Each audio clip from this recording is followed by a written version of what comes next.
Our deepest fear is not that we're inadequate. Our deepest fear is that we are powerful beyond measure. It is our light, not our darkness, which most frightens us. We ask ourselves, who am I to be brilliant, gorgeous, talented, and fabulous? Actually, who are you not to be? You are a child of God. Your playing small does not serve the world. There is nothing enlightened about shrinking so that other people will not feel insecure around you. We are all meant to shine as children do. We were born to make manifest the glory of God that is within us. It is not just in some of us, it is in everyone. And as we let our own light shine, we unconsciously give others permission to do the same. As we are liberated from our own fears, our presence automatically liberates others. Marianne Williamson.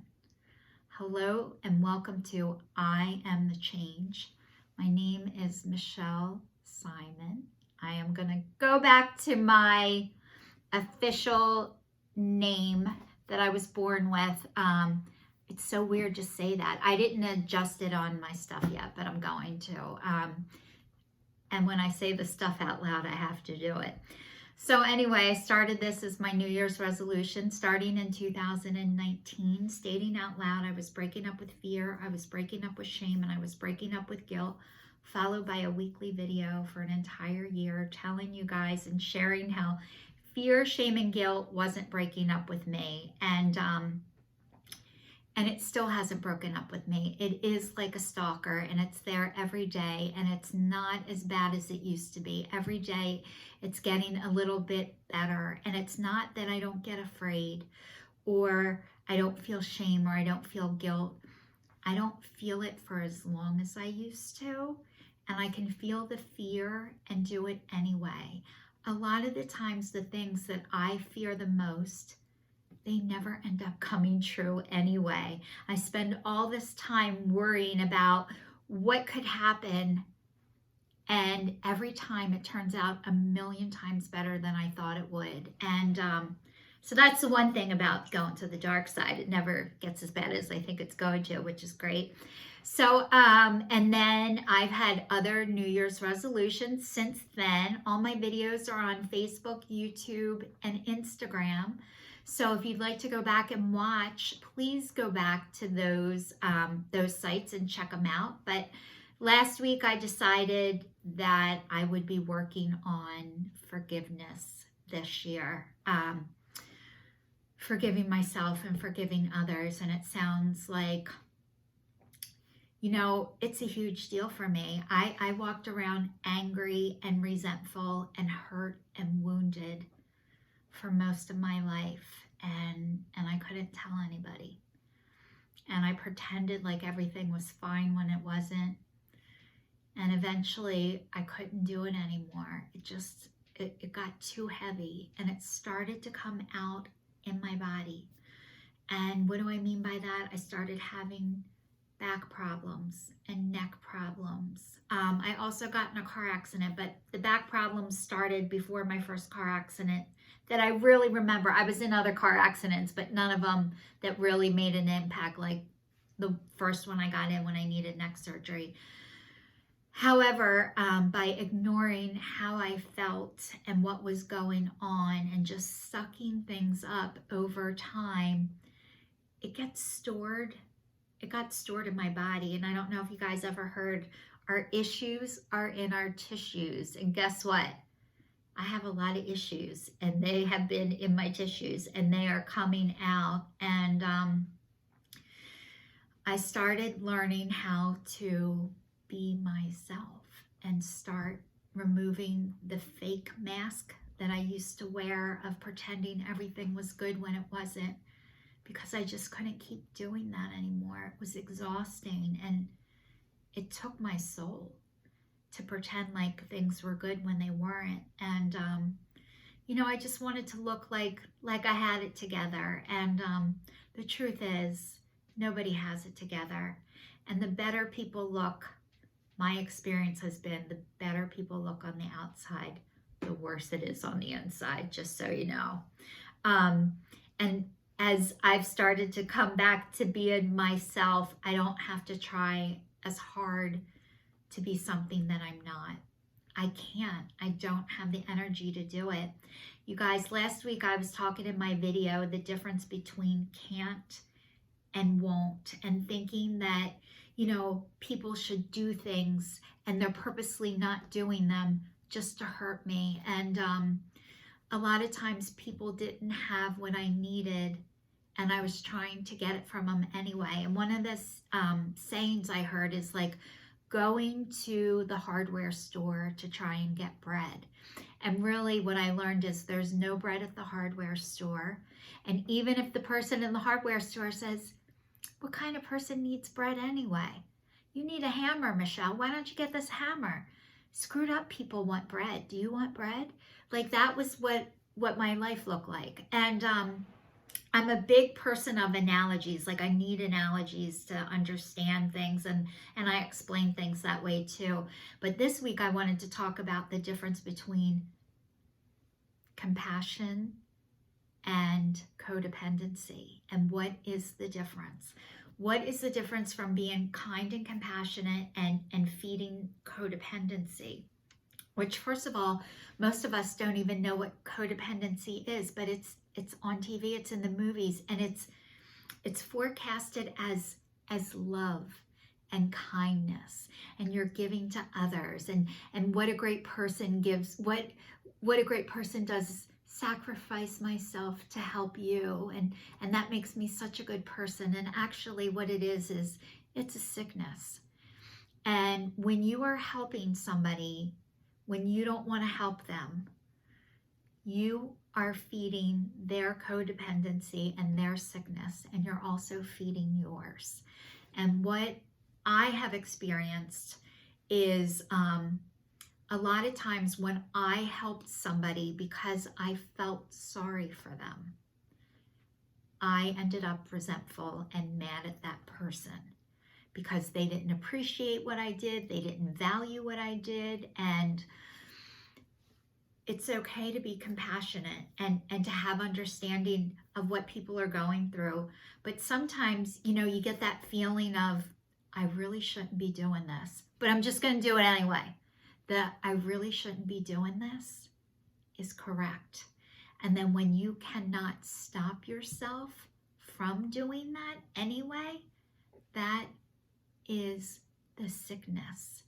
If you cannot stop yourself, that is a sickness. So I've had to, I don't want to say had to, I've been lucky enough and gifted to be in 12-step recovery since I've been 18 years old, and I'm now 52. So I'm a little over 34 years of continuous sobriety.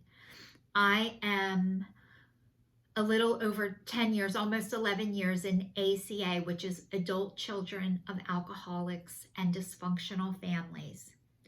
And dysfunctional families. I am from a dysfunctional family. And I'm also in FAA, which is Food Addicts Anonymous. Well, I'm a recovering food addict. I guess they say you're not supposed to mention these programs, but guess what? Nobody knows they're there unless you hear about them. So I also am a recovering food addict, which means I don't eat sugar, flour, wheat, or caffeine. So I am abstinent from those 4 things. So as a result of being abstinent of these things, when these things keep getting taken out of my life, how do I replace that? What do I do? So I go to meetings and I talk to other people and find out, like, I'm not the only one that does screwed up stuff when they don't want to. Or I say yes when I really want to say no. And I go to things when I don't want to go. And then, you know, I might get invited to a party and I really don't want to go, but I go anyway. And then I think you should be lucky that I showed up, even though I don't want to be there. People feel that shit. I don't care what you say. If you do something when you don't want to do it, people feel it. And I feel everybody's energy. I've always been that way. I can tell when you're doing something and you don't want to do it. And I don't like that. I don't want somebody around me that doesn't want to be there. And I don't want somebody helping me that doesn't want to help me. That makes me feel like shit. So if that makes you feel good when somebody is doing things for you that they don't want to do, that is your sickness, and you are feeding their sickness. And that is not kind and compassionate. It's actually really hurtful to you and that person. And thinking that we're saving other people, a lot of times what we're doing is we are prolonging their growth by doing things that the other person should be doing for themselves. And a lot of times when you do things for other people, thinking you're helping them, you're actually taking away their ability to feel good about themselves. And a lot of times that's when the depression sits in, when you don't feel needed, or somebody does stuff for you and you're not doing it for yourself, you will feel shitty. And rightfully so. And a lot of times when I feel that way, that is actually God talking to me through my body. So being kind and being compassionate, I can do that. But when I do it, I have no expectation of what the other person is going to do after I do that for them. If I give you a gift, and I'm truly giving you a gift, just say I give you, all right, just say I give you my spiritual cards. Just say I give these to you, and I really want to give these to you, and I really want you to have them. And I put them up every single day on TikTok, Facebook, Instagram, and YouTube to a song, and I actually translate them because I can translate stuff in a way that people can understand it. But my gift of giving these cards to you and putting them out is how you receive the message that I put out, where I give to you. It's none of my business. Whether you think, oh my God, Michelle, I can't believe you helped me with that. Thank you so much. Or like, fuck you, I'm sick of seeing your shit every day. I'm unfollowing you. Does not matter. My gift is giving you something that I can do, which is I can translate spiritually what is happening to you and why things are happening the way that they are. I know how God speaks to people, and I can translate it to you and for you, and that is my gift. And so how people receive that information is none of my business. So when I do things out of kindness, love, and compassion, what you do, just say I physically gave you this box of cards and I gave it to you and I wanted you to have it, and you got the box of cards and you drove over these cards with your car. None of my business. They're yours. That's your gift. How you receive that gift, whether you want to give them to somebody else, you want to rip them up, you want to set them on fire, none of my business. I just gave you the gift. And what you do and how you do that after you get the gift from me, it is truly none of my business.